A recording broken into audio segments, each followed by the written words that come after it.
If you shut up and agree with me about the Chiefs, I'll show you my titties. Ooh. You didn't tell me you were a brainiac.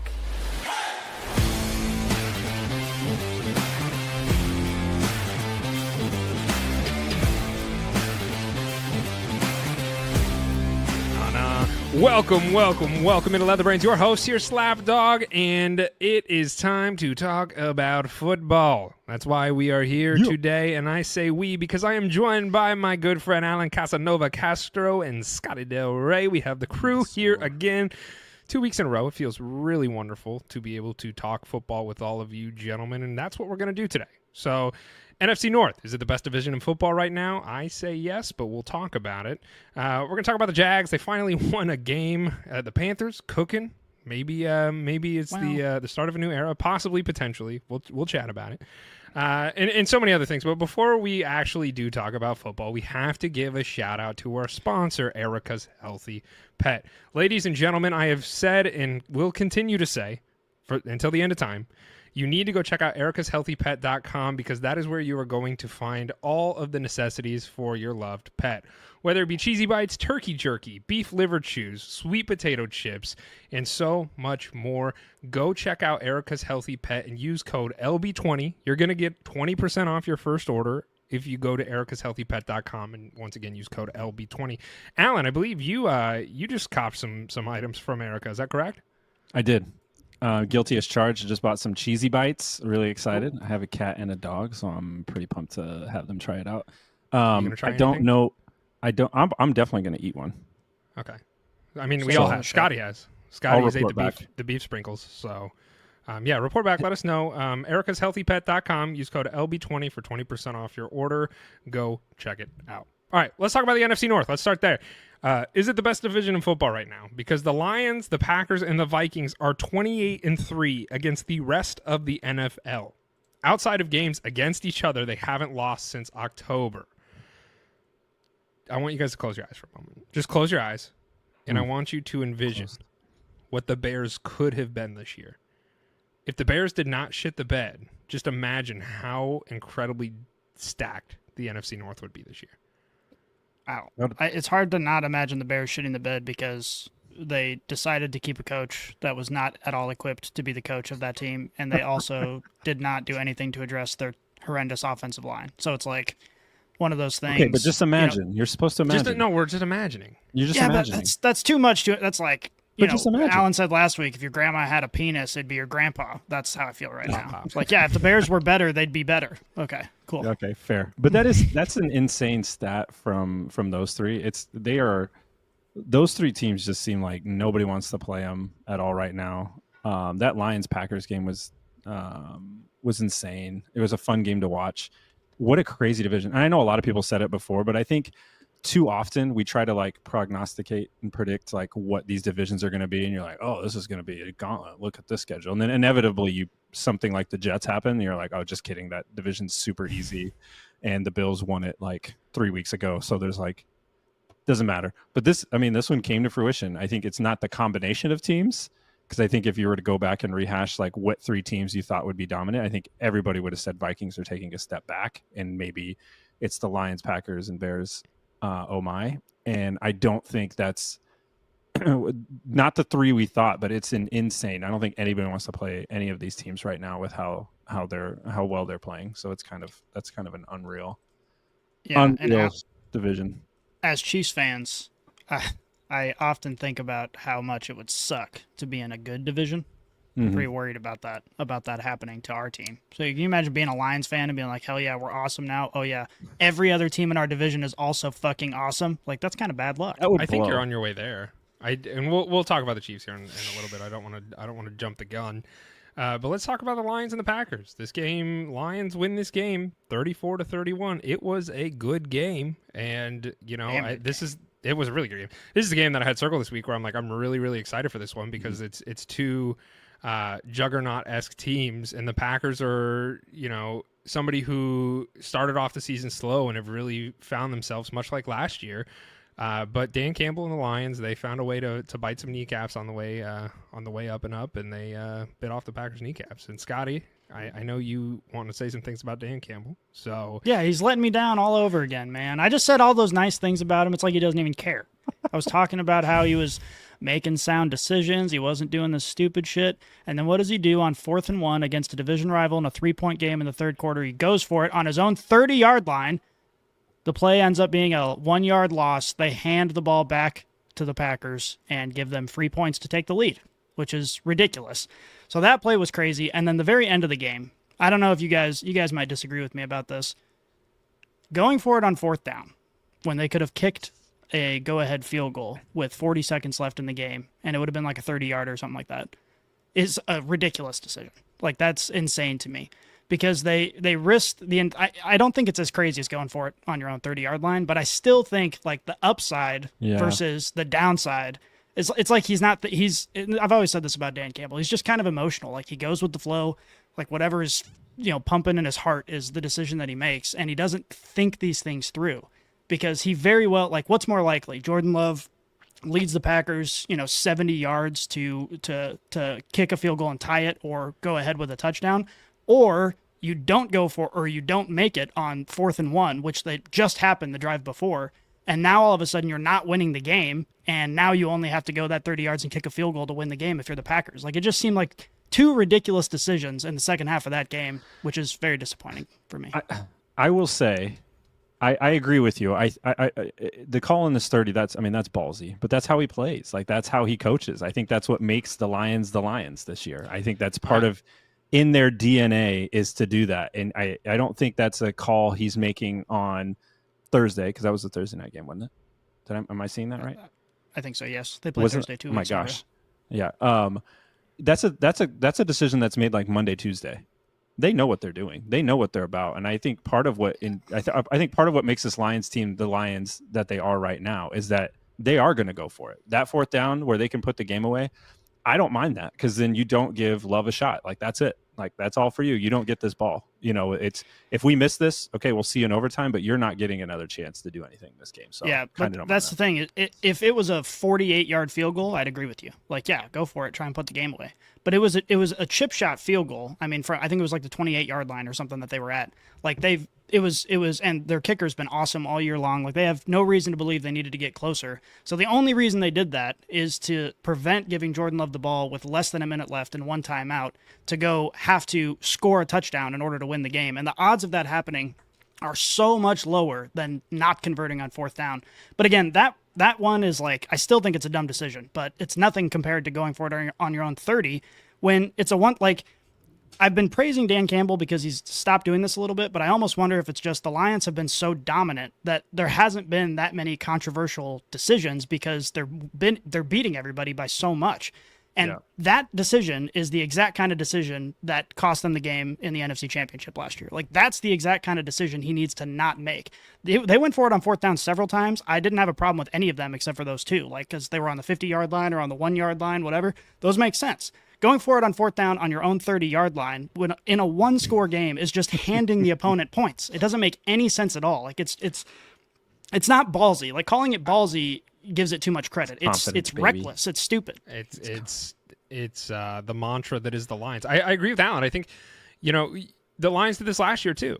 The Lions did this all last year, and I think that it failed them miserably at the end of the year. Like, that's the reason they didn't go to the Super Bowl. I mean, it depends on how you look at the failure. Yeah, it's the reason they didn't go to the Super Bowl. But like, who had the Lions pegged as Super Bowl candidates last year, aside from myself, anyway? Like, and I admittedly I didn't even have them as Super Bowl candidates. I had them like NFC, like before you were. I don't know about that. I can pull the tape, bro. I'm the producer. Go pull the tape. That's gonna take a long time. I'll get back to you in a while. Yeah. I'll give you a month. But like, I do think that's what the Lions are, and that's what the Lions have always been. And I think for Dan Campbell, he looks at his team and he says, "What do we want to do here? Do I have confidence in my team that they're going to go out and get it done?" And I think that's why we continue to see these calls where it's like, do you want to go for the win, or do you want to go for an opportunity in overtime? And I think for him, he wants to leave it out on the table, and that's what he's built this team around. And so I'm not saying I'm not saying that I agree with it. That wasn't the question in his mind at that point. The question was, do I want to put points on the board, or do I want to not put points on the board and take the risk of going to overtime? Because kicking that field goal is like as sure a thing as you can get in the NFL. Okay, I don't know. The kickers this year have been pretty bad. Yeah, they've been good at the Lions though. Been good. Kicking's been iffy. Bates. I think you have to look at where this Lions team is right now. They're incredibly banged up on defense. I know a lot of people are banged up, but they are like incredibly banged up on defense. And I think part of this game plan was keep away. You could tell that very often. I mean, look at the amount of plays that was ran. It was 76 for the Lions, 45 for the Packers. The Packers were averaging 6.6 yards a play. Like they still scored 31 points and they ran, fraction of what the Lions played. So it was definitely part of the game plan to like keep the ball out of Love's hands. So I get it on the 30. I think some of those decisions, but that's what I was saying. I think some of those decisions were made earlier in the week where they're like, our defense is struggling. Like any chance we get, we're just keeping the ball because we know we can score. So let's just keep it.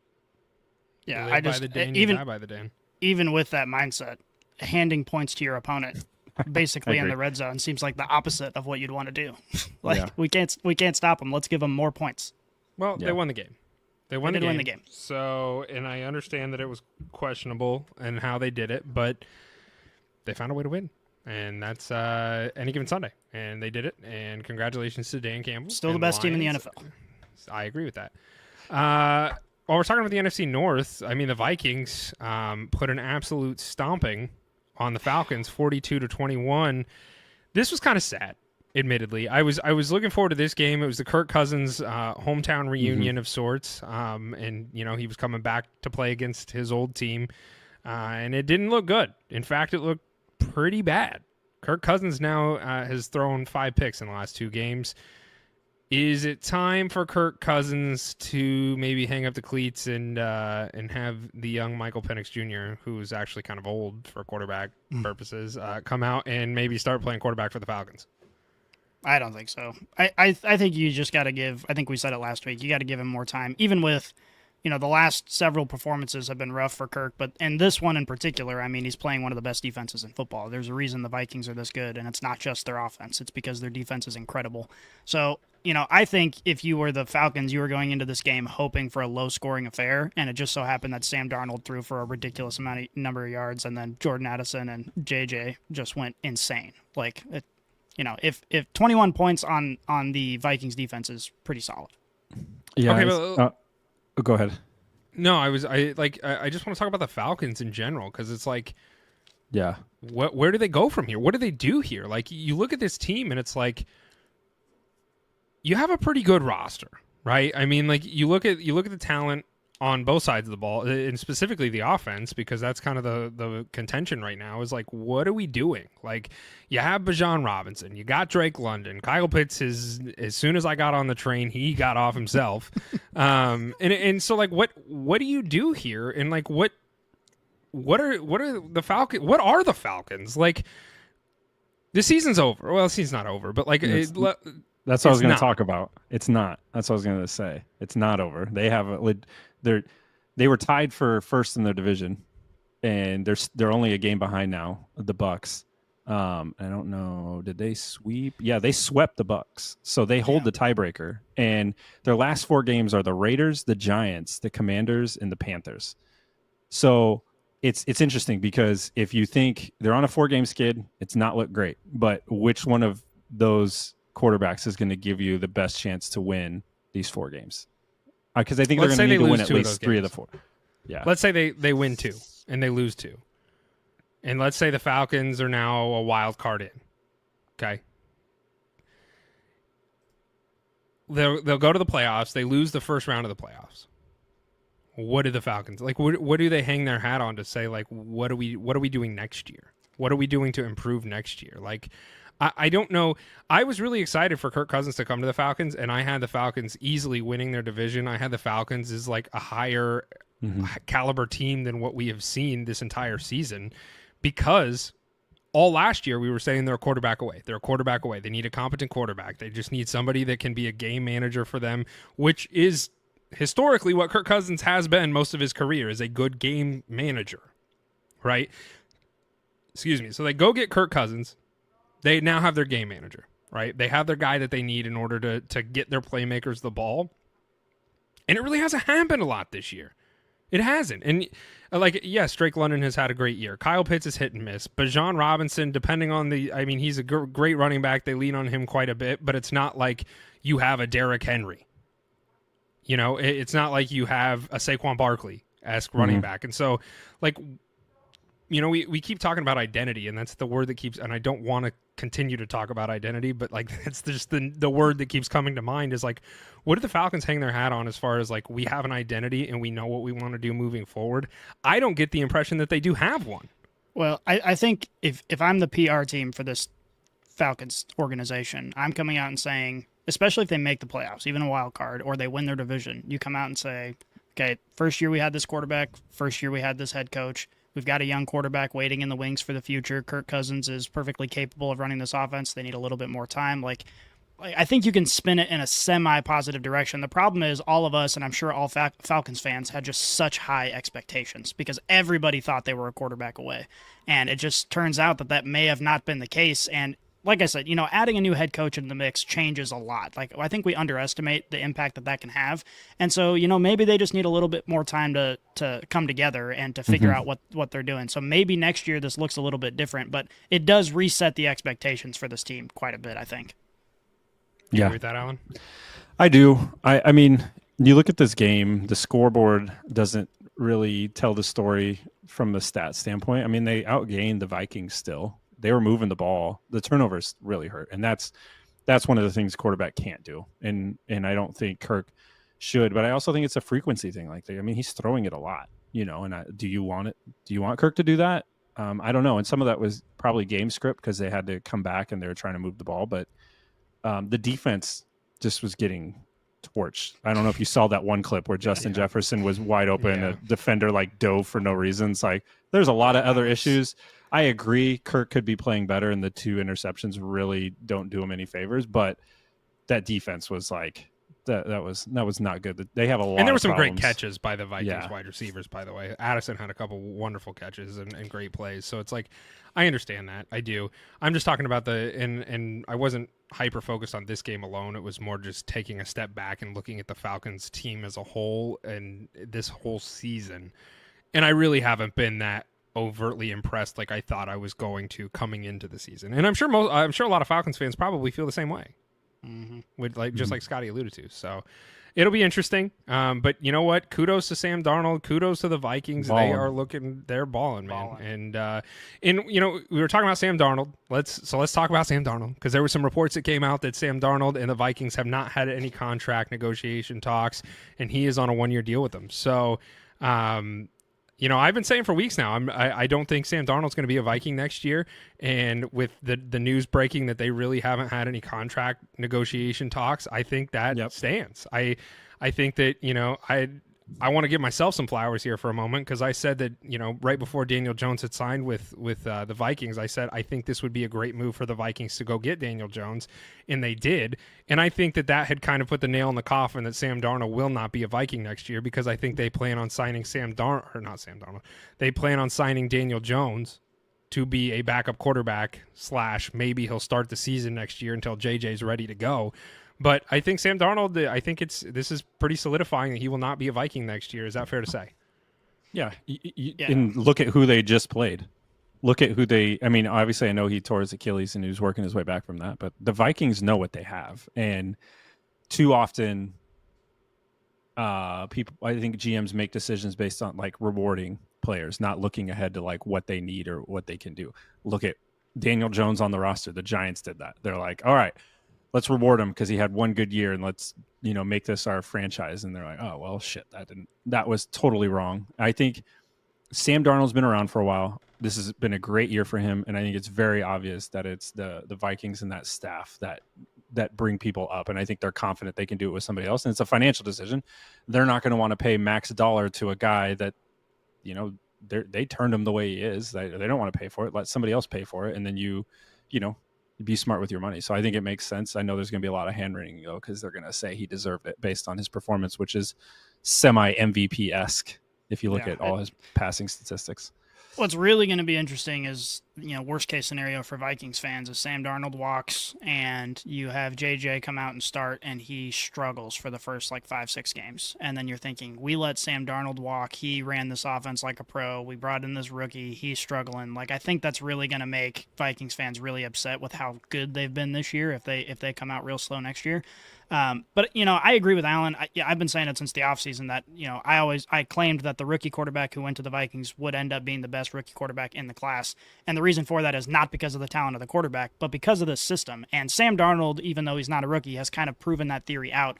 I agree with you 100%. I think with this coaching staff and this system and these weapons on this team, they can have success with a lot of people and they know it. So I think they're ready to move forward with JJ and see how it goes. And let's not forget, it's not like JJ is like locked in a cage in a dark room and not able to still study how to be an NFL quarterback. Like I think this is, and look, we don't root for injury. I would never wish this on anybody, but like this is a good opportunity for him to be able to sit there and observe from the sideline or observe without being front and center with all the attention on him to say, okay, what is Sam Darnold and Kevin O'Connell doing? Like, how are they running things? How is this operating? I'm taking notes. I'm watching from the side. And so when it's my turn, I have a really good grasp as far as how am I supposed to run this offense? What are my reads? How does Kevin O'Connell want me to do this so that way we can succeed? So while the injury sucks and it's not great for him, I think that the caveat to that is at least you don't have to try and figure this out while the spotlight is on you as a rookie quarterback and you're trying to figure it out. So I think it could be good for him.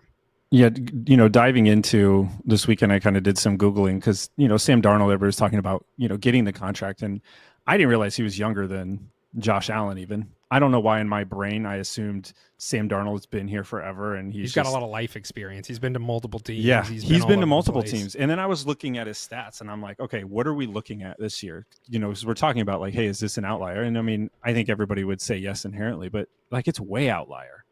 Like way out.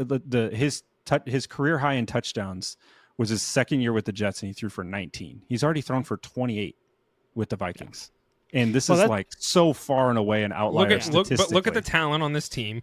I agree. Not only the talent on the team itself, but the makeup of this team from a coaching standpoint. Like you can't sit there. I think Sam Darnold was there when Adam Gase was there. I think was kind of the when he was with the Jets during the Gase era, and then that had phased out. And it's like you look at that, and it's like, okay, Kevin O'Connell and Adam Gase are two completely different coaches. The coaching staff is a large contributor to that, alongside with the talent that Sam Darnold has on the field with him.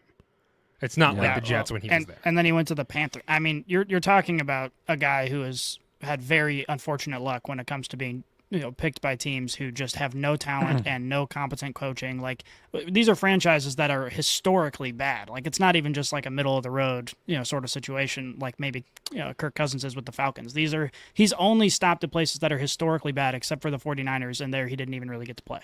Yeah. I think if you're going to put a stamp on what Sam Darnold has to do, unfortunately for quarterbacks in this league, it's what you did in the postseason. And I think that's where the rubber's going to meet the road. And I think that's why you don't have anything yet for Sam Darnold, because I think they're waiting to see. They're like, all right, let's see when the playoffs come around, because we definitely had quarterbacks that could show up during the regular season. And but what happens when we need to convert, or we have a drive here that you have to execute where we have to get points? Like, let's see what happens, because this game, he was just chucking it all over the place. There wasn't like a ton of pressure on him to do anything. And I think that's ultimately, and unfortunately for Sam Darnold, where a lot of the sentiment on him getting that contract could change is from a public narrative. If he goes and lays an egg in the wild card and throws a couple picks, doesn't move the ball at all, see, this is what we all thought, even though he had a great statistical season in the regular season. Okay, last question on Sam Darnold. Will he I think we're all under the assumption he's not going to be with the Vikings next year. Are we kind of all in agreement there? 90%, I would say that's what it probably is going to be. And Scotty, you're nodding your head yes. Will Sam Darnold be a starting quarterback for an NFL team next year? I think so. I haven't put much thought into trying to think where of would be who a it good would landing be. spot for him. Giants, but the Raiders. Raiders are probably going to draft. Yeah. Even if Giants they draft, though, probably are depending going to on draft. honestly, Probably. even if either of them draft, it wouldn't be a bad acquisition. He's at probably least just have him start. But I was going to say he's probably just going to do the same thing he did this year, but more on purpose and not on accident because JJ got hurt. It's just going to be he's going to go to one of these teams and he's going to start because they have a rookie quarterback that they're not too confident or like they want to. The Saints are always looking for a quarterback too. I mean, the Saints over the sense. last couple of years have been just trying to figure it out. They have Taysom Hill will be coming back from his injury. He's like 39, but he'll be there. Yeah, he's going to be 40, but he'll be still awesome. Let's do it. It is interesting. I don't know. I think he could. I mean, okay. Let's flip the script on this. Let's say Vikings go to the NFC Championship, and they win that, and they go to the Super Bowl, and they lose in the Super Bowl. Do the Vikings have any choice but to re-sign him, or do you think that they'll still move on from him in that? If it was because I think if it was because of him, I think they'd consider it longer if they got to the Super Bowl because Sam Darnold got us there. Yeah, played like if this they last get game. to the Super Bowl and it wasn't because Sam Darnold was playing well, maybe they got a lucky break, somebody missed a field goal, there was an interception return.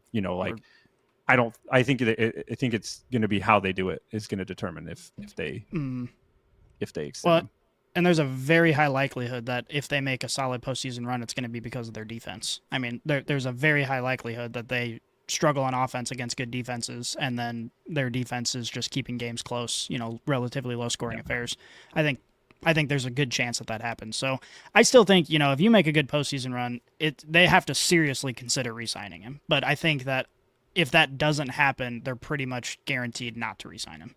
Yep. Okay, agreed.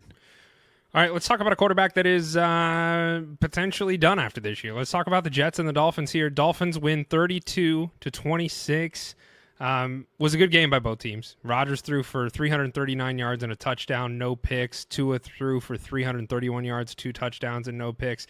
I think this was the first time, I'd have to go back and look at it, so don't quote me on this, but it was like in almost 24 games that Rodgers has thrown over 300 yards. So good for him, I suppose. But this Jets team is really bad. This Jets team is not good, and this was a good game. So I don't want to take anything away from this, but it was a good game. However, the Jets still did lose. Their record is terrible. Rodgers, does he retire after this season? That's a question that I'm asking you guys right now. I mean, is Rodgers done after this year? His contract with the Jets is over. He's not getting any younger. I think that throughout this season, we could pull plenty of tape that showcases that Rodgers has not been what the Jets had hoped he would be, and obviously he came back from injury, so that didn't help things either. But the Jets had brought on Aaron Rodgers to help change this franchise and give them a chance to make a deep run here, and he's done anything but that. And in fact, he has gotten his head coach fired. He's gotten his GM fired, and this whole Jets organization seems like they are the Jets of old. So does he retire is your question? Does he retire? Does he retire? Does he retire? No. Does he come back to the Jets? I think Rodgers on a one-year deal. I think he loves the attention too much to just randomly retire. I think it would be leaking information that this is going to be his last year and kind of get all the praise. And I mean, it's the Hall of Fame. It's a Hall of Fame quarterback. I think he's going to obviously get his flowers as he exits. It probably didn't end how he wanted it, but I don't think this is his last season. I generally just think that if you're Aaron Rodgers, first of all, you don't want to go out on a season like this, where you didn't really play very well, your team struggled. Obviously the coaching change threw a big wrench into things too. I could see them signing him to a one-year deal, especially considering their record is so bad. There's a pretty good chance that they'll have a high enough pick to pick up a quarterback in this draft. And then, who better to learn from than Aaron Rodgers if you're getting drafted as a rookie quarterback? So signing him to a one-year deal and see how it goes, and then you have a quarterback who's better prepared for the future. I don't know. I just tend to think that Aaron Rodgers has an ego big enough that he does not want to call it quits after this season. Yep. Does it get better after this season for him? Because if you look at the way he's playing, it's not great. And the Jets' offensive line has struggled at times, but Aaron Rodgers is part of the problem, in my opinion. I mean, you watch some of these games and you're like, this does not look like the Aaron Rodgers of old that is able to sling it on a dime halfway down the field, precision targeting. It's like he's panicking. He's trying to run around in his old, feeble age, and it's not working.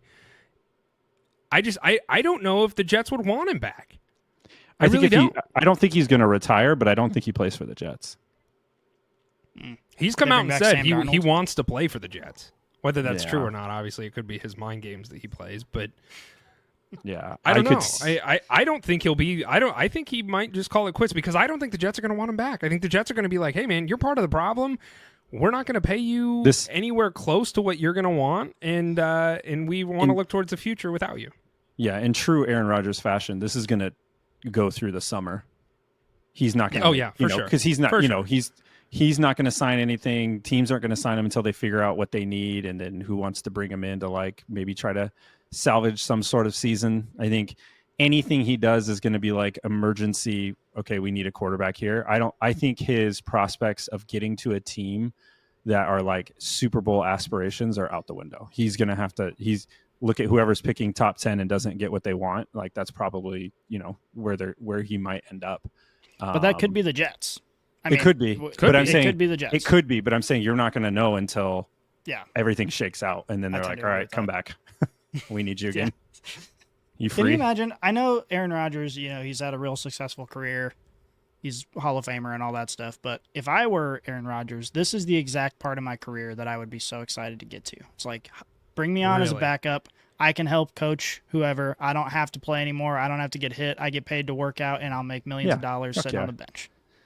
Yeah, but that's not him though. That's never been. But I'm Aaron saying if Rodgers. I was him.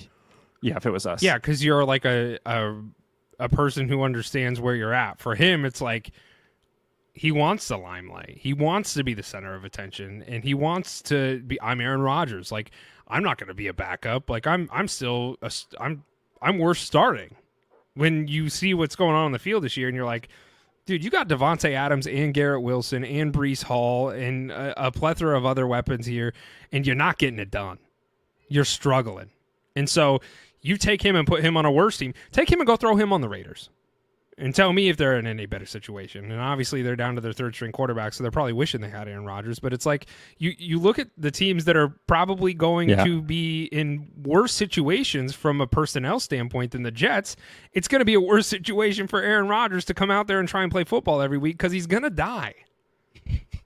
He's not young. Yes, he will die at some point. Well, we all will. Mm-hmm. I'm of the belief I think he's done after this year, or at least he's not with the Jets because I don't think the Jets are going to want him back. Yeah, I think if he is, I think it's like what Matt was saying. Like they didn't get what they wanted in the draft, and they're kind of stuck. And they're like, "All right, come back. Let's do this one more time."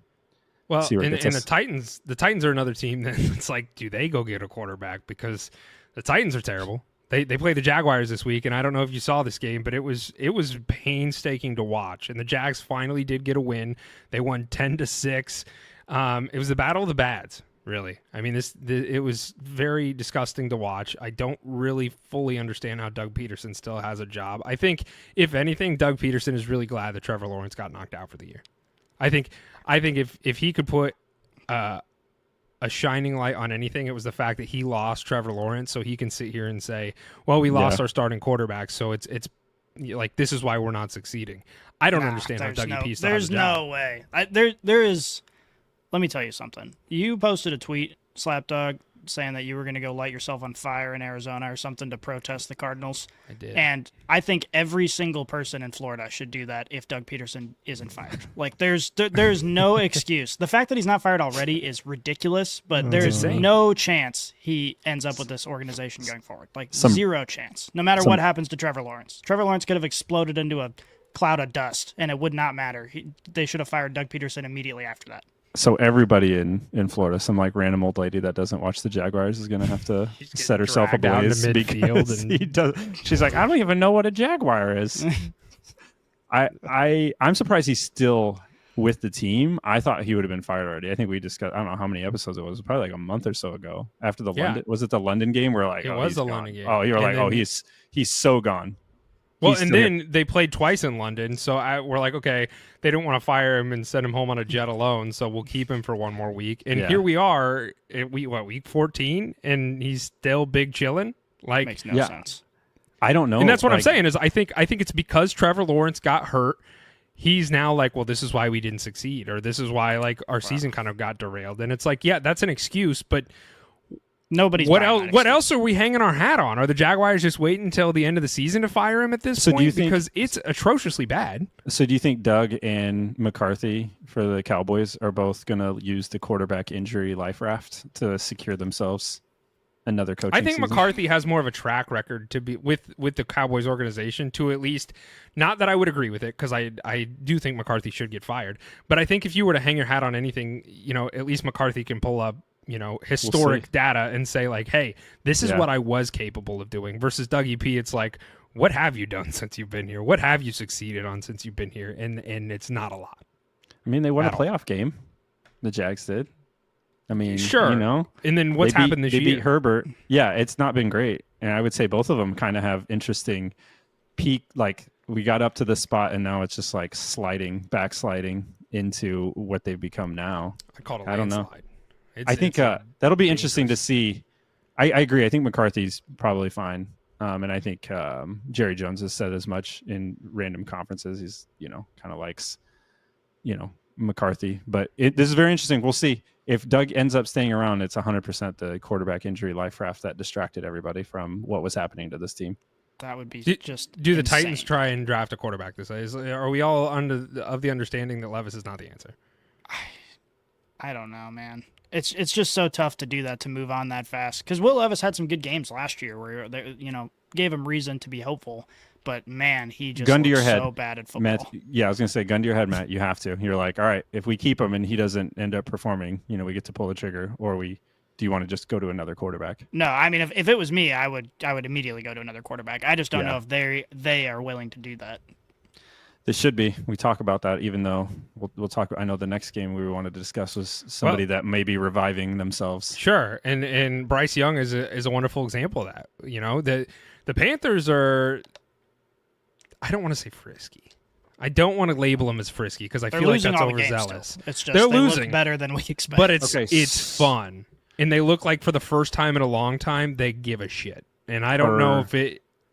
Go ahead. I'm going to pause you. Are you prepared to talk about the Eagles the way we talked about the Chiefs when they barely beat the Panthers, or is that okay now because now we think the Panthers are actually good and the narrative's changing? Like which one? Well, the Panthers have over the last 3 weeks since they played the Chiefs, they've been frisky. So, but the Chiefs not were the first one. Well, the Chiefs were the first one, but the Eagles. I don't know. I really don't because, and we'll talk about the Chiefs in a little later. So let's bookmark the Chiefs conversation. I think Bryce Young is playing really well. I think that's why. I think he is. I mean, the Panthers lose this game 16-22 against the Eagles, but Jalen Hurts didn't look great. Barely threw for over 100 yards. The Eagles still win this game, but the Panthers are really the point of conversation here. Is Bryce Young is the future. I think we can all confidently say that. Like him getting able to sit on the sideline for a couple weeks and watch Andy Dalton, the old redhead that's still got some fire left in him. Yeah, he got to take a break, got to take a breather, and I think the data doesn't lie. It looks like it was great for him because Bryce Young has come out and actually looked like a competent quarterback that the Panthers had hoped he would be when they drafted him. And they've said, like, we're not interested in really drafting a quarterback in this upcoming draft, which I think is fair to say. I mean, if Bryce Young is going to come out and start playing like this, yeah, I wouldn't be either. I don't know where the Panthers go from here. I really don't because, like, they've shown that obviously they're losing and that doesn't make things great, but they're getting close with some teams that are historically have been very good, being the Eagles as well as the Chiefs. So it's like, what are the Panthers? What are they, an up and rising team? Can they hit on some pieces in the draft? And I think if they do that, I think they could actually become something that has not been poverty for the last few years. Yeah, the Panthers are the exact polar opposite of the Falcons right now. The Falcons right now, they're also competing in these games, but the expectations were pretty high for the Falcons. And so when they don't win these close games, then we start to think, well, shit, like they're letting us all down. The Panthers right now are the exact opposite. We expect them to come out and get their asses fucking kicked. So any sign of life, we're like, oh shit, like I can get on board with this. And that's a good thing. I mean, that's a good position to be in when you're the Panthers and you've struggled for so long. Like, yeah, this is reason for optimism. And at this point now, like I'm guilty of this as much as anybody. Like we overreact to these 1 week things and we forget that, if Bryce Young comes in and plays a series of competent games, like, oh yeah, maybe they can stick with him and put something together. Whereas, right before he got benched, or right when he got benched, everybody was like, yeah, they're trading him. He's gone. He's done there. And just a few games under his belt now where he's competing with some high-level teams and he looks competent, and now the narrative's completely switched for him, which is awesome. So I think Panthers fans have a lot of reason to be excited about the future, but I still think, no matter how well Bryce Young plays, it seems like, he's not CJ Stroud. He's not going to take a team that we thought were nothings and make them into, Super Bowl contenders. So I think it's going to be kind of a long rebuilding process, but it feels good to have some confidence in your main piece in that rebuild, which is Bryce Young. Do you have any concerns with the Eagles? Or are we just going to shove this under the rug and say, hey, it's okay. It was Alan, you're shaking your head no. Did you want to chat about the Eagles? A little. I think it's worth a discussion. I think any team at the top, you want to look at maybe some things they don't do well. And I mean, the Eagles are right there. I mean, the Lions, drop a game or two down here the stretch, and the Eagles are now the 1 seed. They could slide into the 1 seed for the NFC and get the bye. So there's a lot of aspirations for this Eagles team. But I guess if you look at this Eagles team, do they look like one of the best teams in the NFC? Like the eye test, like do they look like they can do whatever they want, like they did a few years ago? And my opinion is no. I think a lot of it has to do with Hurts as a quarterback. I think he's struggling mightily with some of the best weapons in football. Like you look at the running game he has 2 of the best wide receivers in the NFL. He still has a really good offensive line, and he's struggling.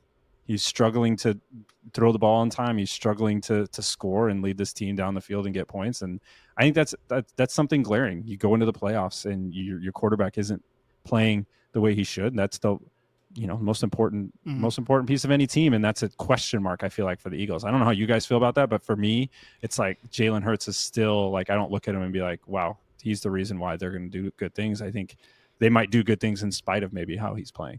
Yeah. Well, it's a similar conversation to the Chiefs with Patrick Mahomes, because we look at that Chiefs offense and it's like, they just don't look good. They look like they're struggling. The difference is Patrick Mahomes has the postseason pedigree, and he has proven time and time again that he kind of flips a switch in the postseason, and this offense can do a little bit better, and they still find ways to win games in the postseason. And yeah, the Eagles made the Super Bowl once, but it's like outside of that, we saw a historic collapse last season. And so you look at similar struggles between those two teams, and yet you can still remain semi-confident about the Chiefs, and it makes you a little bit nervous about the Eagles. But I will say, even in games like this, Jalen Hurts is throwing for like 108 yards or whatever it was. When you have someone like Saquon Barkley, you cannot overstate how important that piece is, because when Jalen Hurts is struggling and they're having a hard time getting this offense going, and you can hand the ball to someone who might win the MVP as a non-quarterback, like that changes the whole game. And having that piece there kind of raises your confidence level in the team, because not everybody has to be playing on their A game now, because you have this monster of a running back who can put up 150 yards a game, and that changes everything. Yeah. Yep. Yeah, and I don't really know if I have a lot to talk about with the Eagles right now. I don't, because much like the Chiefs when they played the Panthers, like it just wasn't a good outing for them, and obviously the Eagles won, and so did the Chiefs. So it's like any given Sunday, you won the game. I think that it was maybe an off week for them, because we didn't see Saquon nearly as much as I had thought we would, and like how historic still 125 yards rush. Sure, but He didn't jump over anybody backwards. He didn't do anything absolutely insane. So I do have high standards for Saquon. But maybe they're looking at this and they're like, oh, the Panthers, it's an automatic win. And I think that if teams continue on with that mentality, it's going to bite them in the ass. And because the Chiefs and the Eagles are so dominant as teams right now, they're able to overcome some of the less preparation that maybe they should going into these games. I don't know. I just chalk this one up as let's continue to see what happens moving forward, because they ended up winning the game. But yeah, yep. The Cardinals didn't. Cardinals didn't win anything. They lost to the Seahawks 30-18, and this sucks, boys. This is I did send out that tweet, Scotty. I did send out a tweet stating I'm thinking about flying to Arizona and lighting myself on fire at midfield, as a statement to Michael Bidwell, the owner of the Cardinals, that he needs to sell the franchise, because it has been a very rough journey for me this entire season. Whoever wins this game was going to, I don't want to say lock the division, but it was going to be a pretty good I jump into the playoffs. It's okay. I can't come to terms with how you went like 2 weeks ago. I'm back on the train to now I'm gonna light myself on fire. Like Yeah. what a fast, man. I do that. I do that. change. I do that during Chiefs games. Yeah, well, that's true. That's a good. I'll be point. like, man, the Chiefs probably are just going to go all the way to Super Bowl, and then the next drive, I'm like, I'm not even sure if they know how to play football, and I might set myself on fire right here in my living room. It sucks. If whoever wins this game was almost, like I said, almost. I'll put an asterisk here.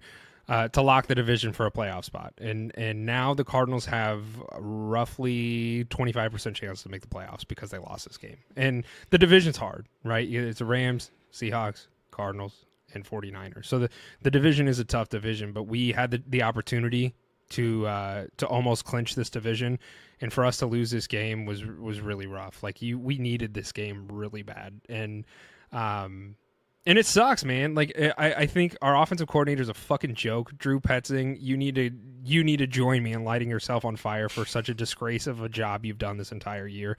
I hate you. I think you're terrible. I know you listen. And Drew, you're a scumbag piece of crap.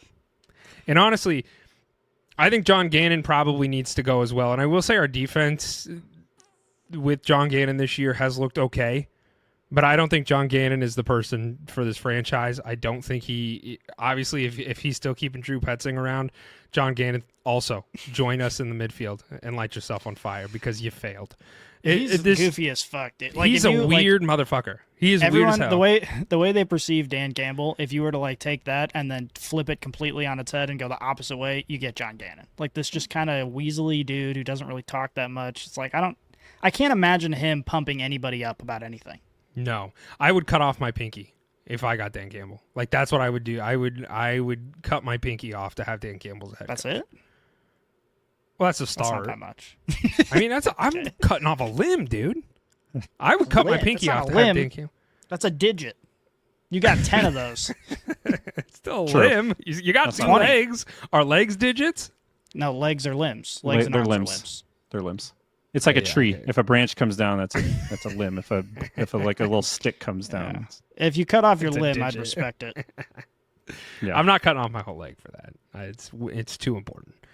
But Yeah. Imagine how pissed you'd be when Dan Campbell goes for it on your own 30-yard line if you had to cut your leg off to get him. Tough.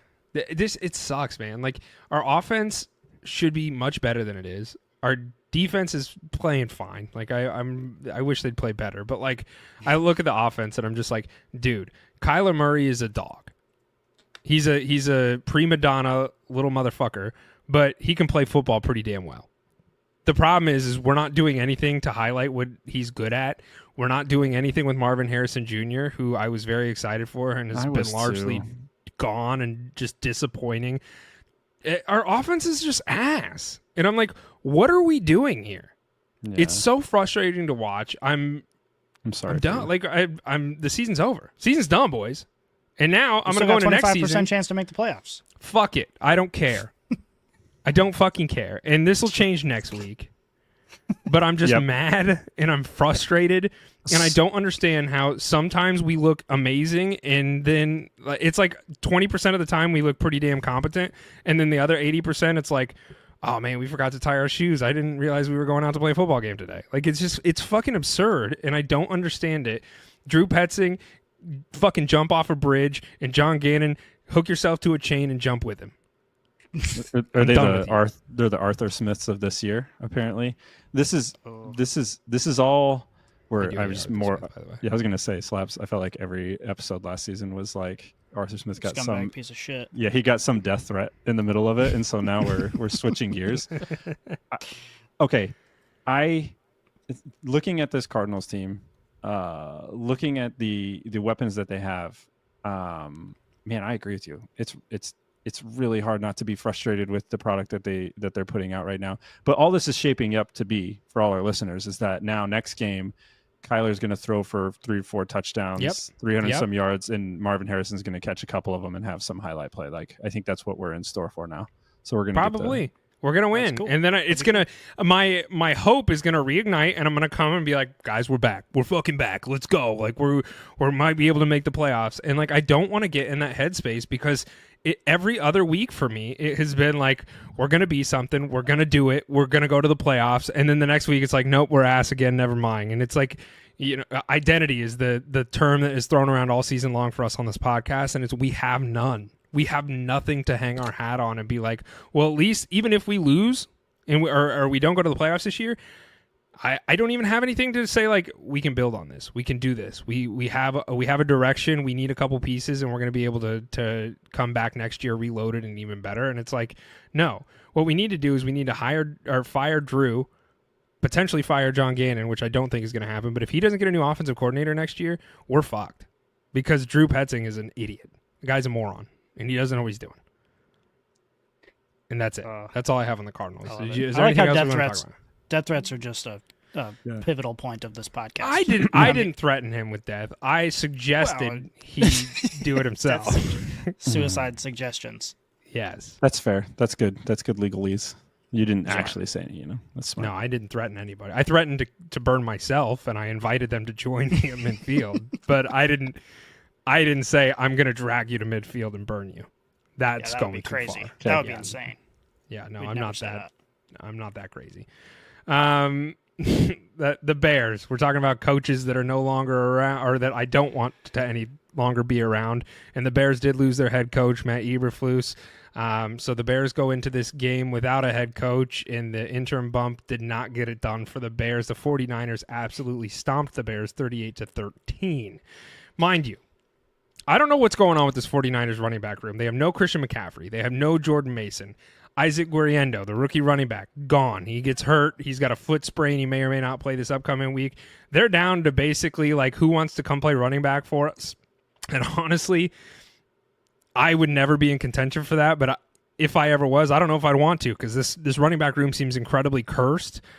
Everybody that touches the ball in a running back position for the 49ers always ends up hurt. And it's been the trend, not just this year, but over the last few years. Like, aside from Christian McCaffrey being majority healthy last year, there was a couple games I think he missed. But, like, aside from Elijah Mitchell has been hurt. Jordan Mason has always kind of been hurt. Like, everybody that they have brought in, I don't know what's in the water over for the 49ers, but like that running back room is always decimated. They didn't have Brandon Ayuk either, and yet their offense still looked really freaking good. So kudos to them. Sorry, Bears. Like, your season's over, I think. We're all pretty much in agreement of that. You need to go find somebody to develop your quarterback and maybe get some offensive line pieces there.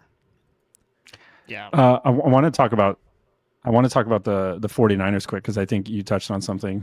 It's like the cyclical thing with the 49ers, and I don't know how they keep doing it. I don't know how they keep just pulling people out to go run the ball for them. And look well. Yeah. This was definitely a get right game, especially when you play the Bears. Sorry, MK. Like, unfortunately right now that's what this team is because they're just not a very well run team. So in some aspects it's kind of like, cool, we can get some of our confidence back. And I think after that Bills game, the 49ers definitely needed it.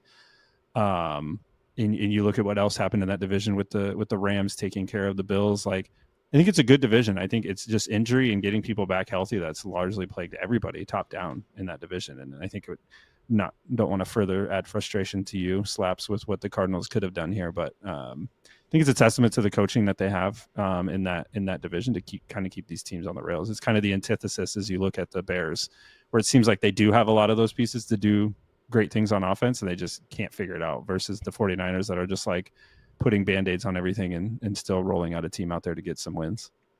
Yeah, I mean, the 49ers and the Rams are like that, where, last week I said the 49ers were dead, and they, decided that they were not dead. Like, they just came out and said, we don't have a whole bunch of our pieces. Doesn't matter. We're still going to have an awesome offensive performance, and they looked unstoppable. Like, the Bears defense has been pretty good for most of the year. Like, they've, not the best in the league, but, probably above average, and you have some confidence in them that they're going to make some plays.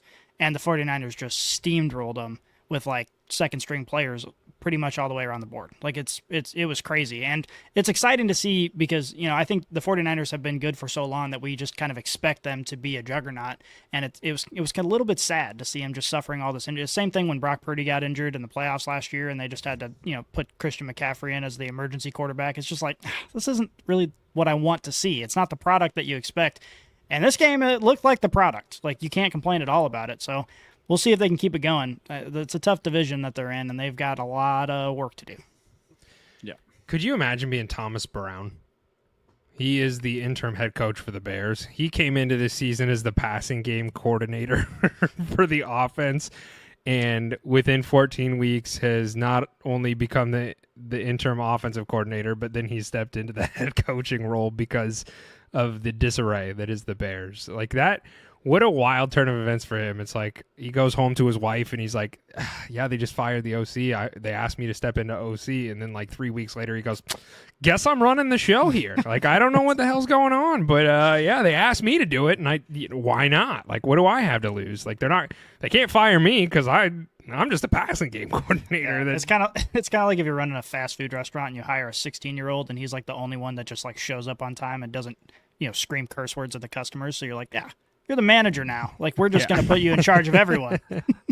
That's kind of what it is. And, like, you mentioned Eberflus and how, like, this defense didn't look great against this 49ers second-string team.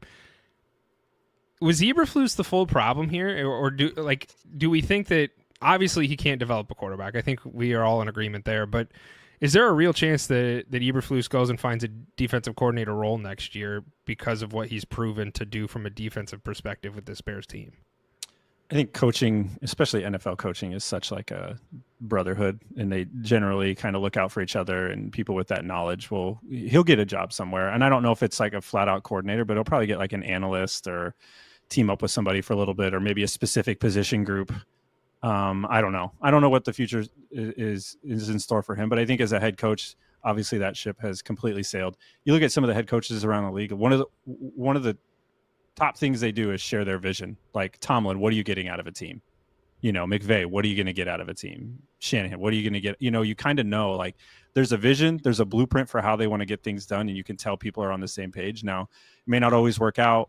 They may have some issues. They may not get the quarterback they want. They may have injuries, but like generally, what you're going to get. And Eberflus, like, I don't know what vision he shared. I don't even think there's a vision. Any leader in any business, any business leader in general, even like totally outside of football, like they have some sort of vision. Like you kind of know what they want to get done. And it's the ones where you're like unsure, like you don't know what's expected of you, and it's kind of chaotic. And I think we've all naturally had those. If you've worked any job for any amount of time, you've eventually had some sort of leader or manager or somebody in charge. You're like, I don't even know if this guy knows what's going on. Like, I'm not even sure what I'm supposed to be doing. He's not telling me anything. And it's like, I would almost be willing to guess that whole office with Eberflus is probably that same way. He's probably just like, all right, guys, let's go out there and get him. And then you're just like, okay, see you out there. Yes, coach. I mean, it's just underscores again. We've been harping on Ryan Poles a lot, but it really underscores how much of a boneheaded decision it was to not get rid of Eberflus when you had the chance and bring your rookie quarterback in with a competent coaching staff that you knew you could give some time to. Like, it was just ridiculous. Do you think Poles is on the hot seat? I don't think he's going to get fired. I mean, you look at this team now, and yes, Eberflus was a big blunder, but when you look at the roster and compare it to the Bears teams of years past, like, I think he's done a tremendous good for this team. Like, that the Eberflus thing is a really big problem, but I don't think that overshadows the fact that when you look at this roster and you compare it to 3 years ago, you're like, oh shit, like this is a team. There's a reason we came into the season thinking this is a team that can actually compete in the toughest division in football. Like, we all believed that, and it's because of the roster that Ryan Poles has put together. So I think that's bought him a lot of grace, but I mean, this is definitely a stain on the reputation for sure. Yep. Last thing on this Bears conversation, head coach talk. I put something out on the Twitterverse, and I'm curious as to your thoughts. What if, hear me out, gentlemen. I know that we want the Bears to go get an offensive-minded head coach. We've all stated that, and I think that is a goal that they should try and obtain. However, what's the realistic possibility that happens? Obviously, we're going to find out this offseason, but what if the Bears go get old Mikey Vrabes as the head coach. Eric Bieniemy just got fired from college for having one of the worst offenses in college. Who says no? Vrabes is the head coach. Eric Bieniemy is the offensive coordinator. Well, no, okay, I know that, and I brought all that up because I understand that he did have a really bad year in college football. But Eric Bieniemy, something's going on where he's not a good head coach. I don't know how he interviews. I don't know what's being said. Obviously, does not look good for his campaign when he has a historically bad collegiate offense. But look what he did with Sam Howell with the Commanders. I do think that the offense for the Chiefs has looked worse since he's left. And so, like, I still think he's a good offensive-minded coach. And then you look at Sam Howell. Sam Howell looked pretty damn usable when he was with the Commanders. And Sam Howell's not he's not, breaking any barriers to be the best quarterback on planet Earth. So it's like, he could do it. Like, is that a realistic possibility? Would you guys like to see that? Is that something that, or am I spitting into a microphone for no reason and this is an asinine take? I think it's possible. I don't think it's very likely. There's definitely something to be said, because I know there's a lot of hand-wringing how he never got a head coaching job, and now he got fired as the OC at UCLA. And so, I mean, if I'm looking at a resume, I'm like, this is not trending. Something's off, and I don't know what that thing is. But, I mean, as an observer from the outside, I think it kind of makes sense. I think you could tease that in there, but I'd like to see him have success again somewhere, because the unfortunate thing for him is the same thing we see with Matt Nagy. And I don't even like Matt Nagy right now. And that is, is it because of Andy Reid? Was it just because of Andy Reid and the fact that he had Mahomes? And I don't know. That's the question. Well, but that's why I bring up the Commanders, is because he looked like the Commanders' offense looked usable. Yeah. They looked usable to us as fantasy nerds because we refused to run the football. They passed more than anybody else in the NFL, so we saw flashy numbers, but we saw it also bear out that they weren't winning a ton of games. It's not like they were more explosive than we expected, but it's not like they were coming out and dominating the league. So my thought is, I loved Eric Bieniemy, as a Chiefs fan. But if you were an offensive coordinator and you had to choose the absolute fucking perfect setup, you would choose Patrick Mahomes as your quarterback and Andy Reid as your coach. Like, that is as good as it gets. And so you're expected to have success there, which is another reason why I think we need to have a real conversation about Matt Nagy. But you're expected to have success there, and I just don't know that he's proven anything different. Now, one of the things to more support your point, Slapdog, because I think a lot of people looked at that and said, Eric Bieniemy, who the fuck wants that guy? I think one of the reasons he keeps moving from place to place is because he's kind of a hard ass type coach. Like, he's similar to like a Bill Belichick in terms of how he treats players. He's not afraid to tell you to shut the fuck up. Like, he's going to be hardcore. And I think that would work pretty well with Vrabel. I think Vrabel's one of the few head coaches that would tolerate that in today's NFL, where, now you kind of expect to be more buddy-buddy. You expect to be a Mike McDaniel or a Cliff Kingsbury. And, the hard-ass head coaches and coordinators are few and far between. And I think that's maybe one of the few situations that might work out for him going down the line. Or they get Ben Johnson. That would be cool. That would also, I don't think that's likely because it's interdivision, and does Ben Johnson really want to go play against Dan Campbell every week and run the risk of losing his kneecaps? I'm not entirely sure. I still, this is a genuine question, I guess. Like, looking at the makeup of this season, if you're Ben Johnson and you're going to be, people are going to be fighting to get you as their head coach, is there any team better than the Bears right now to take that position? Because obviously most teams that are looking for a head coach are in pretty bad spot. And the Bears, you still look at their roster and you just see so much potential. Like, it would be hard for me, especially after he turned down a job last year because it just wasn't good enough. Like, I don't know that there's another option for him outside of the Bears that would be good enough. There's one team that comes to mind and then have to fire their head coach, and that would probably be the Bengals. I think that could be really fun. But once again, the Bengals would not only have to fire Zach Taylor, but then win the Ben Johnson roulette to be able to get him. And that's the risk you would run. And it's like, do you really want to let Zach Taylor go and then try and get Ben Johnson? Like, you almost want to have that backdoor deal worked out before you fire Zach Taylor, because what do you do if you fire Zach Taylor? So, and we've been talking about it. Zach Taylor, it's not the offense that's the problem. It's really that defense has been the bane of the Bengals' existence in the worst way possible. So it's like, is it worth moving on from Zach Taylor? Or maybe you just maybe you bring Vrabel in as a defensive coordinator. I don't know. But that would be the only other landing spot where I look at the team and, I'm thinking about coaches that are potentially on the hot seat, and Zach Taylor has come to mind as somebody who's kind of been, is he on the hot seat? What's going on with him? That, and then maybe the Cowboys, but probably not. I'd rather, if I was a head coach or, there was a head coaching vacancy, I think the Bears look really, really great on paper to be like, okay, I got a lot of toys here to play with in the toy box, and I think I could get a lot out of it. So Cowboys are interesting because there's just so much clout that comes with that position. Like going from being a coordinator to the head coach of the Dallas fucking Cowboys, that'd be a pretty good gig. It would. But until the world hates you in like a year. But no, I would hate him immediately. Ben Johnson would be dead to me if he went there. But no, I think the Bears would be a wonderful landing spot for any head coach, just due to the personnel they have, and they have to fix some things. But it's an interesting conversation that we'll probably continue to have until the Bears sign a new head coach. Oh, gentlemen. Somebody got really hard watching this game, and I don't know which one of you two it was, but the notes here on our show notes say, and I quote, "This game got me so fucking hard." And it was the Rams versus the Bills. The Rams win this game 44-42. So I got to ask, which one of you got hard? We it wasn't me. hard. It wasn't me. Oh my God. You're both rocking stiffies. Yeah. I love that. That's awesome. Josh Allen, he threw for 342 yards and 3 touchdowns, 0 interceptions. He also rushed for 82 yards and 3 touchdowns. And that's all the touchdowns that Buffalo scored. That's insane. Wild. They didn't have Kincaid or Keon Coleman, by the way. I don't know if you knew that. That's insane. That's this game. I don't know I think a few of us did watch this game in total. This is just like, Josh Allen was inevitable this whole game. You're just like, well, the Rams better hurry up and keep scoring, because Josh Allen's going to find a way to keep scoring as well. And then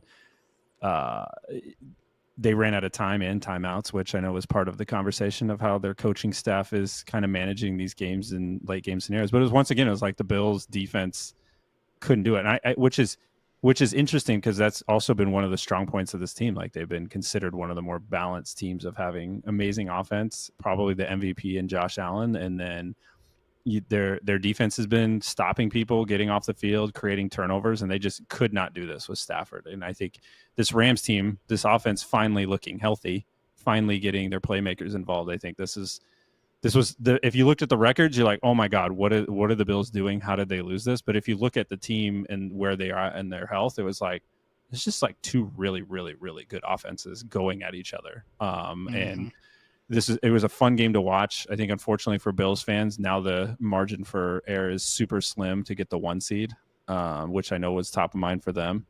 They get the Lions this week, so they're back at it. So a fun game. They're back at it, but I think awesome game. Amazing game. It was incredible. I think Josh Allen is just on another freaking level this year. He is just playing out of his mind. Yeah, and this Rams team too, like, they were one of my early, before all the injuries destroyed their chances. They were one of my early picks for maybe being kind of a sleeper Super Bowl contender, because I just think that this is one of the last few years with this offense constructed like this that they can really compete. And this is what we expected them to look like this game. Like, it seems like they finally figured it out, and they're really going to have to fight out of this hole that they're in. But this is another team that you do not want to see on your schedule, because this is a team that can put up 45 points on you. Like, they can do that because Puka Nacua is absolutely insane. Kyron Williams, despite being small for a running back, is a workhorse who can get 30 carries. Like, this is a team that's got all the pieces, and then obviously you have championship pedigree with Matthew Stafford and McVay. Like, this is a team that can make a real run, but obviously with the hole that they're in now, they're going to have some good luck along the way. Well, and just like Alan said, they got healthy, right? And that was they were missing some pieces in their offense that they've gotten back. Looking at the box score, and I did watch the game. I unfortunately didn't go to watch the end of the game, which is when it got really interesting. This doesn't make me any less worried about the Bills, and this is a game where, just like you said, Scotty, like the Rams, you don't want to see them right now. You don't want to see them because they are a good team, and it's like, this doesn't make me any less interested in the Bills being absolutely electric. I wouldn't be surprised if either team won here, because they're both really good teams, and it's like, okay, that checks out. Like, I if the Panthers would have beat the Eagles, I'd be like, okay, that was a shocker. But like for this kind of game, it's like, no, this doesn't surprise me at all because both teams are incredible teams and they're both very well coached teams and they both have playmakers. This is a game where it's any given Sunday and I wouldn't be surprised by the result. Yeah, the only thing if I'm a Bills fan if I'm a fan of the team going forward is did the Rams find something that other teams can replicate? Or was this a fluke? And you're obviously not going to know until you play that out. But anytime you have a game like this where your defense gives up the ton, you're like, whoa, I haven't had to worry about this. Is something off? Was this just a fluke? Or did they find anything? And I think for the Rams, what a get right game. Now they're a game out of the NFC West lead. They're a game behind the Commanders for the final playoff spot. They have a very favorable end of their schedule where they could piece this together. They get the 49ers next. There's a lot of opportunity for them to actually get into the playoffs and do some damage. And I think this is going to be one of those teams where if they can sneak in, that's going to be when you don't want to have to play right away. And if they get that last seed and let's say it's Eagles Rams, in the first round, it's fun. You're like, oh shit. I just don't think this is a team that you're going to want to have to face. And this is definitely going to be a confidence boost for that team. For the Bills, yeah. The 1 seed, whatever. I mean, we've seen 1 seeds not make it to the Super Bowl, so it's largely like whatever. You just want to get healthy. And so fix some things here for the Bills, and I think they're just fine too.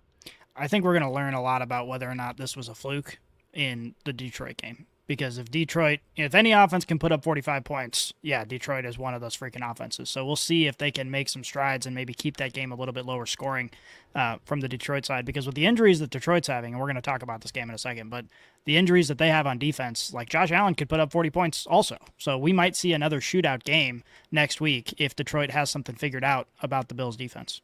Yeah, I think that's going to be the key is running the ball because you look at some of the, as you said, Slaps, looking at some of the details of what probably sealed this, that's a lot of rushing yards. And, if there's a team that's going to want to run the ball, it's, they're going to get them next. So correct. Let's move over to the last game, the Doink game of the week. Chiefs, Chargers. Chiefs win this game 19-17.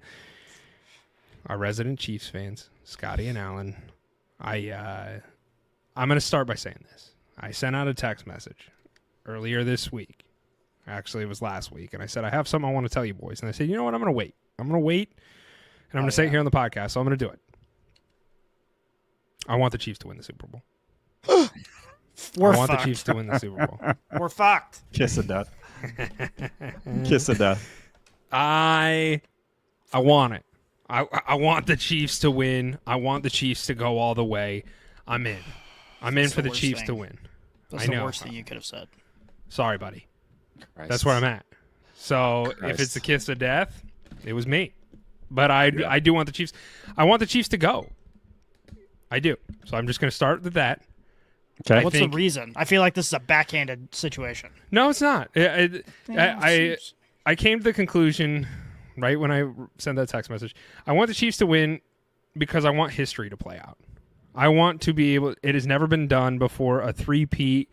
And I know, obviously, we knew that going in. Like we've known that, but like I started thinking about it more, and I was like, how many times in my life am I going to watch a team go and win the Super Bowl 3 times in a row? And I thought, you know what? I want to see it. I want to see it. I want to see it so I can say I was alive for that. I got to watch that when I am old and feeble and walking around with a cane and a cigar in my mouth, and my great-grandchild looks at me and he says, Do you know who Patrick Mahomes is? And I'll bitch slap him with my cane and I'll say, you watch your mouth. Patrick Mahomes. I watched him take the Chiefs to the Super Bowl 3 years in a row. And then I blow a cigar cloud right in his face, and I was. Do you think you're gonna grow old to be Winston Churchill? Yeah, like you can smoke. That's kind of what I'm shooting for. I got plenty of time to figure it out. That's what it looks like. It ain't gonna happen overnight. And then after that, I will actively. I've been almost bipartisan. You guys would argue this with me, but that's not true. That's crazy. I will 100% vehemently hate the Chiefs after that. So I'm rooting for you this year. Here's the thing. Let me just tell you this. You know what's even more historic than 3 years in a row? 4 years in a row. Can you imagine if you're alive to say you watched them win 4 years? That would be. No, now you're pushing your luck, pal. I just want 3. This game this game was, I know everybody that hates the Chiefs or thinks they have black magic probably didn't do anything for that because it was another walk-off win. It was a doink at the end with their third kicker they've had this year because the first two got hurt. And it's like everything played out. You're like, how do they keep doing this? Because we've seen so many teams not be able to do this. And it's like, at some point, it's just the Chiefs, when it's at the end of the game, if it's third down, they buckle down and get it done. And they obviously lead the league in third down conversions. They play good defense when they have to. The offense can put together a drive when it needs to. Is it sexy? No. Are they winning? Yes. Does this remind a lot of people of what the Patriots were doing in the middle of their run? 100%, where it's like, how do they keep getting away with this? How do they keep doing this? Like, this doesn't make any sense. And it's like, I still think that this is a recipe for disaster in the playoffs because I don't think they can play games like this. The other side of this, though, is it's a divisional game. It's really hard when you get into a divisional game because they see each other so much. Like they know each other. They just, they've already played once earlier this year. And divisional games, I think, largely are throwaway games. You look at, anybody playing the Browns in division. You look at, it's just, you just don't know what you're going to get in these divisional games because they just hate each other and know each other so much that it's somewhat of a throwaway game. But man, I mean, it's just how lucky can they get? Does this change the perception of the Chargers for you at all, Scotty? Over the last few weeks, you've called them completely fraudulent. You've said they're an ass team. You look at their record and who they've played and et cetera, et cetera, et cetera. Does them being close to the Chiefs, obviously they still did lose, but does this change your mentality towards the Chargers whatsoever as them being a competent team, or No. are you chalking it up to like more of a divisional-esque kind of thing? Well, I think the question presupposes the idea that the Chargers looked good, and they did not look good. I mean, they had some success on offense. Josh Palmer had a good game. QJ had a couple good catches. But overall, I mean, this is a tale of two teams that could hardly put together any offense, and whose defenses looked pretty incompetent, but did enough to keep the other team out of the end zone. Like, both teams looked pretty bad. If anything, I would say that the Chiefs played down to the Chargers' level. Yep, I think this game was a highlight of two strengths. A strength and a weakness, and that's what this game came down to. It was the Chiefs' inability to protect Patrick Mahomes, the line being unable to get blocks, and that is the strength of strengths for this Chargers team right now, their ability to get pressure on the quarterback. And I think that's what kept them in the game so long was, and up to the very end was, they were getting sacks, they were getting pressure. It was really hard to get anything going, and so for the Chiefs, it's just that O-line. If they get a run of teams in a row in the playoffs that struggle to rush the passer, I think that's going to play right into what they wanted, their weakness, because that's just the one big weakness right now is for them is just the pass blocking, which has led to the inadequacies on points per game, which everybody's going to circle to, but they just can't protect them. Okay. All right. Let's go over to Kickoff Karaoke, and we'll get the hell out of here. So, Kickoff Karaoke. For anybody that has tuned in thus far, and this is your first time here, welcome to Kickoff Karaoke. And this is a game we are playing all season long, in which Scotty, Allen, and myself are picking the spread for 4 games every single week, and we're keeping score, right? So whoever has the most losses, or is at the bottom of the ladder, as we call it, is going to have to sing the national anthem live over on X for all of the Brainiacs to hear. And currently, Alan, I got to give you your kudos, my friend. Congratulations. You are now at the top of the ladder at 31 games correct.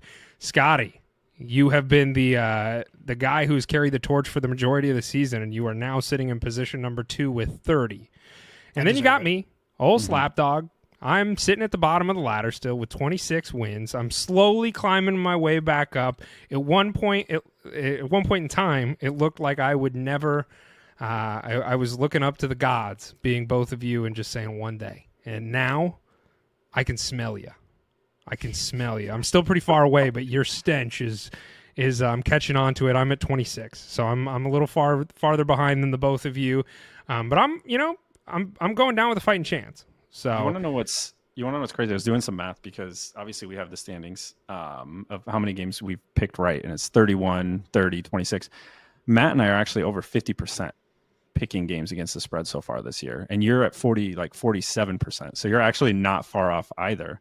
We probably should have actually put money on this because over time, Yep. we'd actually be up. I'm on quite the skid right now though, because I was nearing 70% at the beginning of the season, and it's just slowly gotten worse and worse and worse until last week when I got all 4 wrong. Well, So, I pray for your downfall, my friend. Selfishly, it's probably of course. coming. It's probably coming.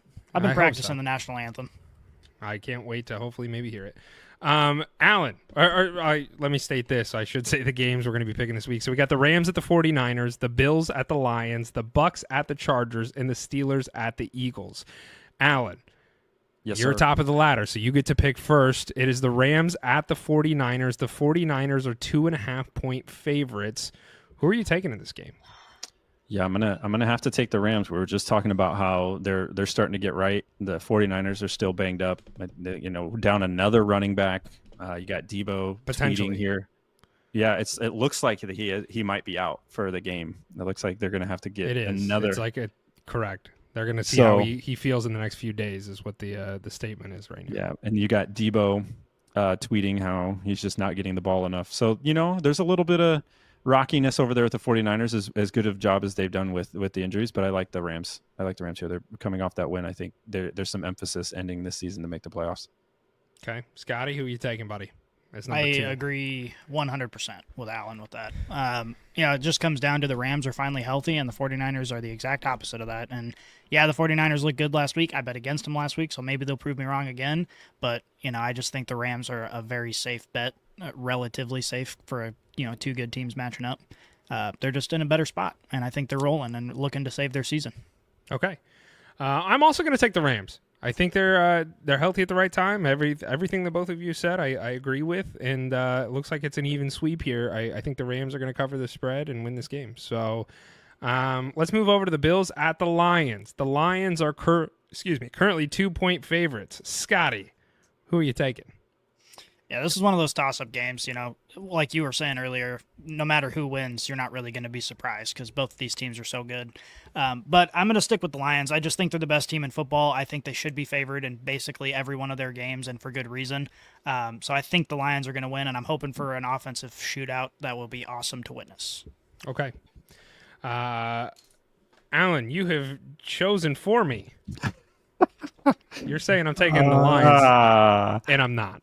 Okay. I'm taking the Bills. I'm taking the Bills here. I think the Lions, they're missing some key pieces on defense, and I think this is largely going to be an offensive shootout. But I think Josh Allen's going to put a Superman cape on again this week, and I do think that the Bills will win this game. So I'm going to take the Bills here. And Alan, who are you taking? I'm going to take the Lions. They are at home. I think that's largely what plays into this. I think the Bills coming off that loss, they're going to want to figure some things out. But I think what the Rams exploited against the Bills, I think what the Lions do well, I think they're basically going to see a similar team and how they want to attack you. Maybe not as much passing. I think the Lions are going to run the ball.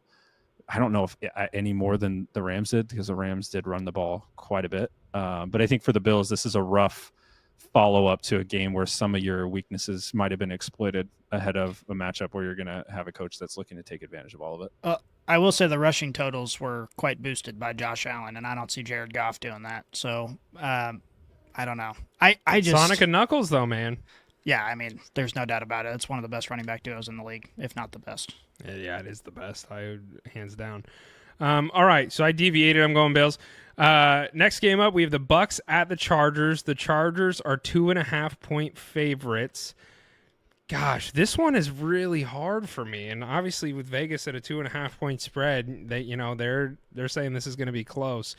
Man,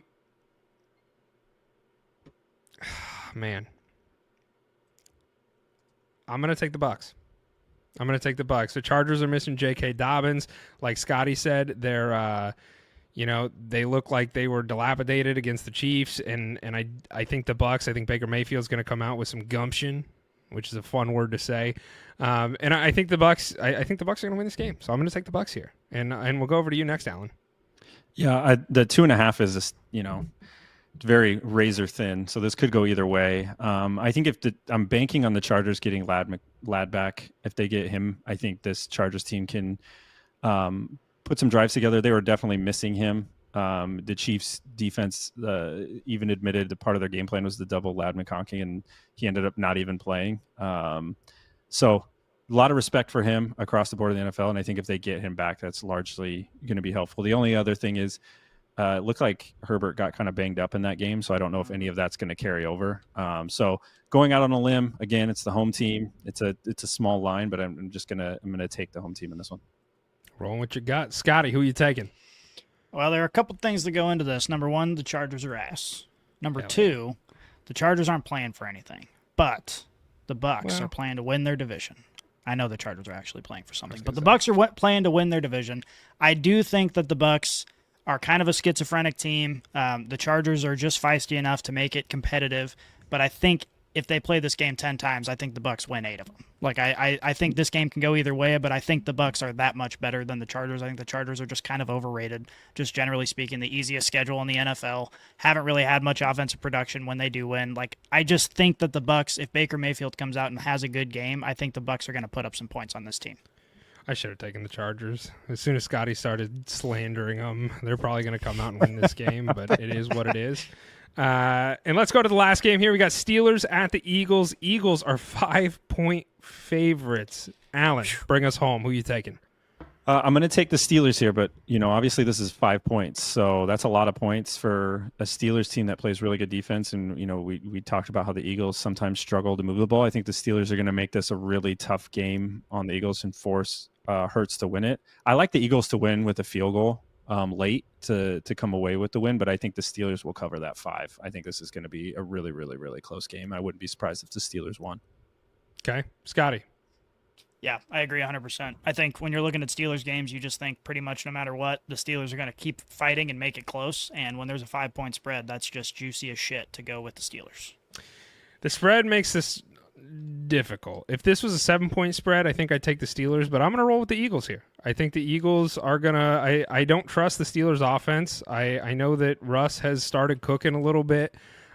George Pickens didn't play this last week, and there might be a chance that he doesn't play this week either. I don't really trust the Steelers offense, admittedly. The Steelers defense is really what they hang their hat on. That is the identity of this team, and I think that the Eagles offense is going to overcome what the Steelers try and do here. And the Eagles just have too many weapons to be able to not win this. So I think that the Eagles will win by more than 5 points. So I'll take the Eagles here. And I also, once again, need to diversify my profile to try and climb the ladder. So between both those things, I'm trying to climb, baby. I'm trying to get back up there and just join you guys up towards the top because it's been working. I smell you guys. Yeah, the stench is there, and I'm gosh, I just want to just wallow in it and roll around and what you guys are smelling like. So that's it, everybody. That's all the time we have. Gentlemen, I appreciate your time. Before we jump off here, I want to let everybody know, go check out LeatherBrainz.com. We have a bunch of articles almost daily over there. Great articles being put out by our writers, so go check out LeatherBrainz.com. It's absolutely free to go do it, and there's daily articles that are getting thrown on there, so it's for you to enjoy. I appreciate all the hard work that goes on by our writing team. They do a wonderful job. And that's it. Gentlemen, let's get the hell out of here. We are out.